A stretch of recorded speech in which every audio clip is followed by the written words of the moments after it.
Hello? Yeah? Ano? Paano nangyari yun? Okay, listen to me. Keep everything on hold. Gagawa ko ng paraan, ayusin ko to. Cecil, labas ka ng kape dito. Michael? Ha? Bakit to? Anong problema? Well, I just received a phone call from the office. The Montemayor are asking us to pull out from the merger. Oh? Ano? Nag-pull out tayo sa merger with the Olivares? Yes, ma. At bakit? Why, Iner?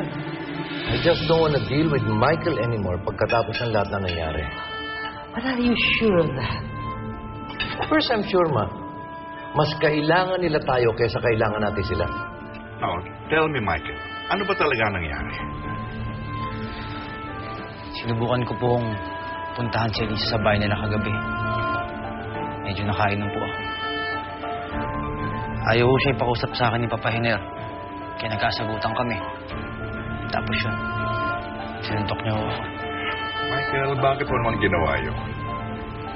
Sorry, Olo. Gusto ko lang talaga makausap yung asawa ko. I understand that. Pero alam mo ba sa ginawa mo yan, ha? Pinapa-pull out tayo ng mga Montemayor sa ating merger at maapektuhan ng sa ating major projects niya. You know, I think Dad's right. Hindi naman siguro magkakaroon ng malaking epekto sa operations kung mag-pull out tayo sa merger. But what about Elisa? Elisa, what do you think about this? Sa tingin ni Papa, tama yun. O sige. Eh, paano kung magkabalikan kayo ni Michael? Lola, hindi na kami magkakabalikan pa ni Michael. Oh, by the way, I have good news. I'm engaged! Huwag ho kayo mag-alala. Makakahanap naman tayo ng ibang investors para sa project na yan. Michael, that's not the point. Madali kumuha ng investors. Ang inaalala ko dito, ang pagkasira ng magandang relasyon ng mga Montemayor at mga Olivares. Isa pa, inaalala kita. Inaalala ko si Elisa. Inaalala ko ang pamilya mo. Sinubukan ko namang kausapin si Elisa eh. Pero ayaw niya akong bigyan ng chance para makapagpaliwanag. Michael, will you just leave it at that? Ah, ganun na lang ba? Hindi ko wala yung dapat kong gawin eh. Sinubukan ko naman lahat pero parang wala pa rin. Michael, all is not lost. Try harder, try. Wala na akong pag-asa, lo. Tinanggal na nila yung relasyon nila sa atin. Wala na kami pag-asa na magkaayos pa ni Elisa. Nang dahil sa ginawa ko, wala sa akin ang lahat. Yung asawa ko. Yung anak ko. Nawala silang lahat sa akin. That's very insensitive of you, Sofia. Bringing up your engagement at a time like this. What do you mean? I can't even enjoy my own engagement just because Elisa and Michael are having marital problems? Sophia, I'm sure hindi yun ang ibig sabihin ng mama. What do you want me to do? Put my life on hold just because Elisa and Michael? Hindi ko naman siguro kasalanan kung naghiwalay yung dalawang yan. O baka naman bati yun, ibibintang niyo sa akin. You know what the problem here is? It's all about Elisa. Elisa! Elisa! Elisa! Palagi na lang siya. That's not true. Nobody here cares about me, Dad. Siguro naman may karapatan din ako magkaroon ng sarili kong buhay. May karapatan din naman ako siguro lumigaya.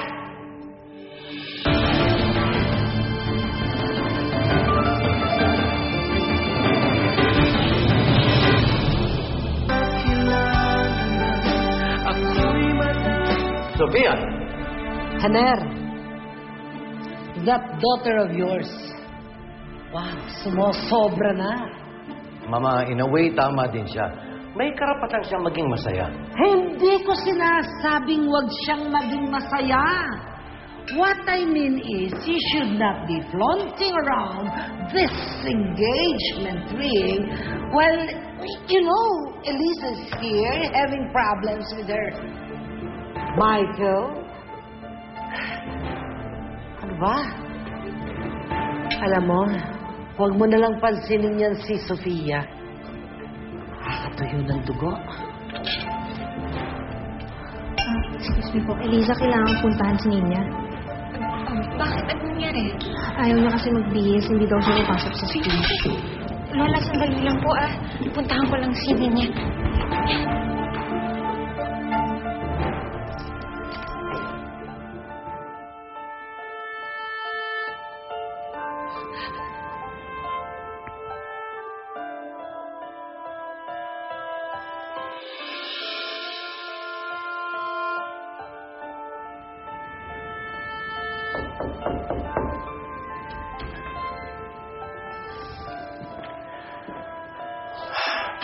Sophia.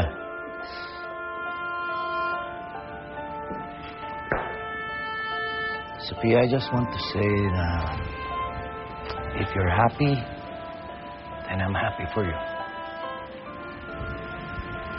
Thank you, Dad. Sorry, napikon ako kanina. No, it's okay. I understand. Anyway, who's the lucky guy? It's Enrico Salvador po. Si Enrico.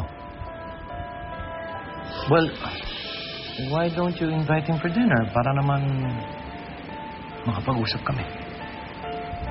Okay. By the way, I think it's a very good idea na mag-pull out tayo sa merger. With all the things that happened with the company, we don't need the hassle. I've been thinking about that too.